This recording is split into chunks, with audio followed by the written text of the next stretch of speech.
soared. And then, of course, right after we were canceled in '69, we actually landed a man on the moon, Neil Armstrong. And it was a thrilling experience for all of us. Happily, it was just sparkle and beam down, much more elegant. Wrap it up. Thank you so much. And I guess briefly just kind of talk about, I mean, how excited are you to be in Cincinnati to do the chicken dance and to participate with the Pops? Well, I've driven through Cincinnati before on my way to Kentucky, but this is the first time I've stopped here and spent some time. And I've found your city to be absolutely fascinating. I'm a preservationist, a historic preservationist, and a lover of architecture. And you can read the history of this city in the facades of the buildings buildings that you have, and particularly what's been done with this building, the music hall. They took me outside to see the facade, and then they told me about what's been done in front. They've created a whole park here, where before there were some derelict buildings, and they demolished that and dug a hole and built subterranean parking and a park over that, lovely green park, revealing the streetscape surrounding that park, all structures that were built at different points in Cincinnati's history. It's a wonderful living museum that you have here, and certainly this building is a magnificent treasure of Cincinnati. And as we drive through, you know, I love walking through cities that are fascinating, but because of this condition I haven't been walking. The drive-through exposes other parts of Cincinnati, so I'm just totally enamored. And when I'm healthy, I will be back to roam around. I call the soles of my shoe my urban tongue. I love to taste a city by walking it. Very, very cool. And I know you were asked here to participate with the Pops, and they kind of sprung you the chicken dance. I mean, did you know about the dance before? Were you familiar with the dance? How did you learn about it? I knew nothing about the chicken dance. In fact, they didn't even tell me about the chicken dance when they asked me to be the Grand Marshal of the Oktoberfest. What I did ask them is, isn't Oktoberfest a German festival? I'm an Angelino from Los Angeles of Japanese American heritage, and they said, well, we love you and we want you. And I said, all right, for love I'll do it. And then they told me that one of the important duties of the Grand Marshal is to lead all of Cincinnati in the chicken dance. I had no idea what that was, but they sent me a video of how a chicken dance is done, and being a conscientious actor, I've been diligently rehearsing. Can we have a preview? Yes.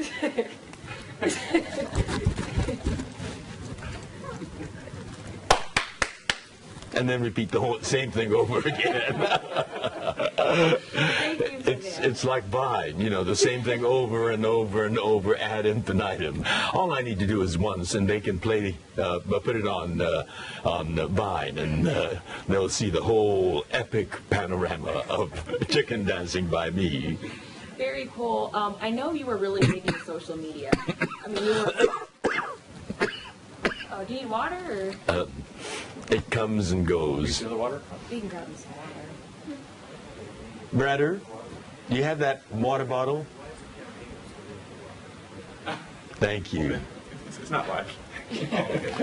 I've been talking. I'm not that fancy yet. A one-person show. What? You're not how fancy? Well, I was right in the camera angle, and I was upset with. Oh. Well, don't get in the camera angle. It's my camera. Oh, now you're in the camera angle. The camera's on you.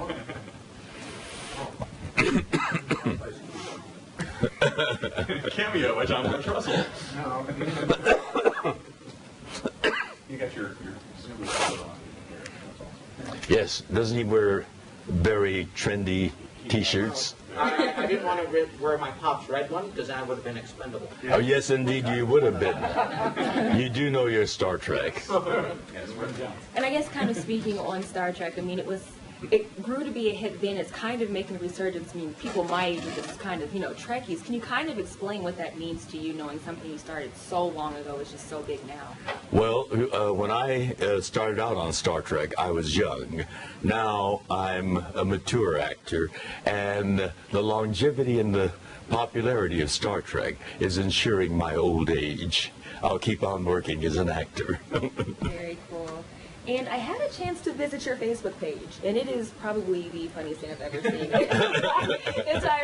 Oh, you've lived a sheltered life. There's something funnier, you know. You were quite funny. How has social media kind of helped you reach a new audience, essentially? Well, I'll tell you how social media began for me. One of my missions in life is to raise America's awareness on the imprisonment of American citizens of Japanese ancestry during the Second World War, simply because we haven't looked like the people that bombed Pearl Harbor. We're innocent Americans. My grandparents came to America. My mother was born in Sacramento. My father was a San Franciscan. I was born in Los Angeles. And yet, because of this space, they put us in prison camps with no charges, no trial.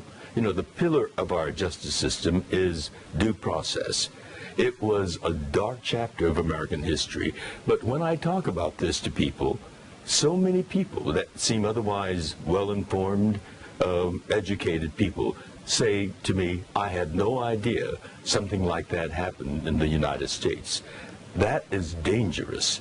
We're not aware of our mistakes in history, and what that does is the potential for making those mistakes again are there. And so my mission in life has been to raise the awareness, and besides going on speaking tours to universities and corporations and government agencies, we developed a musical because I came across a wonderfully gifted composer lyricist. And we developed this musical called Allegiance, about one family put into one of those barbed wire prison camps. It's a lovely musical. I mean, because, people survive not just by suffering, but they fall in love and have children. And we were able to get Lea Salonga, who won the Tony for Miss Saigon. And so we opened in San Diego at the Old Globe Theater. But here's a subject that people know very little about. It's a wonderful musical, and we've invested a lot of our talent and our resources in that. We've got to develop an audience for it. So I went on social media and began that campaign. However, my base is made up of sci-fi geeks and nerds that gather here, And so I had to grow that in order to be able to start talking about our past. Very cool. And then one last question, I guess. I mean, you talked about developing a musical. You've been on Star Trek. What is something else you would love to do? What's your next? Well, we broke all records in San Diego at the Old Globe Theater. They've been there for 77 years, and we broke the 77-year box office record and attendance record, and we won the Best Musical of 2012 there, and now we're Broadway bound, and that's what we're focused on, opening Allegiance on Broadway. We're looking forward to spring of 2014. Very, very cool. Thank you so much. Hope you feel better. Oh, thank you. Soup always helps. Oh, I've been having every kind of soup in this town, but primarily chicken soup. Oh, yes, I did. Do you want to talk about it? Oh, sure. Could you put me back? Your social media platforms have now led to the debut of your YouTube program. Series.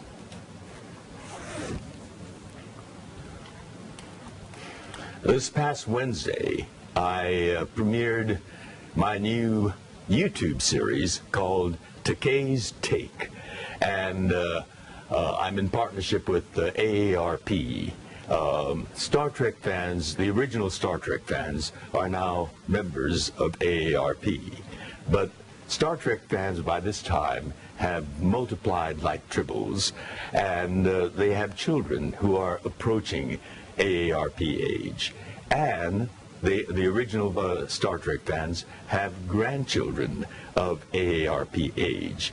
And they're all interested in technology, what's hot, what's cool, what's in the future. And so in brief 4-minute segments, I talk about what's hot. On the very first show, I talked about Google Glass, a computer on your face. And I'll be talking about other aspects of technology that will be of interest to the entire spectrum. You know, kids are using social media for, they call it online dating. Well, seniors, too, are active in online dating. Many are becoming widows or widowers or are divorced. And longevity has given us, you know, a lot more life to live. And they want to live it with a partner or ideally a spouse. And they are now getting into online dating. So all these various uses of social media, and I'm trying to introduce it to them, to every generation. Very cool. I guess we just want one more question. I know you mentioned online dating and finding a partner, and I know your partner, your husband, is here. Can you kind of talk about that, being an openly gay actor, kind of just paving the way, actually? Well, I was not an openly gay actor for most of my career because I wanted to work. You know, I knew what American society was like, and I knew producers concerned about ratings on television and with feature films, the box office, and they didn't want anyone who would have a negative impact on any of those, you know, the box office or the ratings. And so I never revealed that. And I was able to build a career as an actor. But society is changing. It's changing rapidly, and it's changing for the better. Yes, there are a few setbacks, but we're moving forward. Just this year, the Supreme Court came down with 2 rulings. DOMA, Defense of Marriage Act, was ruled unconstitutional, and Proposition 8 in California, excuse me, which put a stop to marriage equality in California, was ruled unconstitutional. But before Proposition 8, the California Supreme Court ruled that marriage equality is constitutional, and we seized that opportunity. I had been together with Brad for 21 years by that time, and I tell people the justices of the Supreme Court came up to us and said, "All right, boys, 21 years is the age of legality. Let's get you hitched up." And so we clicked our heels and got married. But after our marriage, Proposition 8 came down. So we've been active in the campaign to get equality. We now have equality in 13 states and our national capital, Washington, D.C. But that's only 1/3 of the nation. When I pledge allegiance to the flag, I pledge allegiance to one nation, under God, indivisible, with liberty and justice for all. 2/3 of a nation doesn't have a justice. There are gays and lesbians there who want to get married, who want the security, who want the benefits, who want the joy of being married. And so our campaign is to make sure that we are an undivided nation. 2/3 without equality, 1/3 with equality. That's not America. America should be indivisible. Thank you for that. What? What'd you say? Oh, I'm amongst friends here. Thank you so much. This is Janelle Gelkamp from the Cincinnati Choir. You talked about our primary music beat writer and our classical music critic. And she covers the orchestra extensively. You just want to say hello and she. Hi.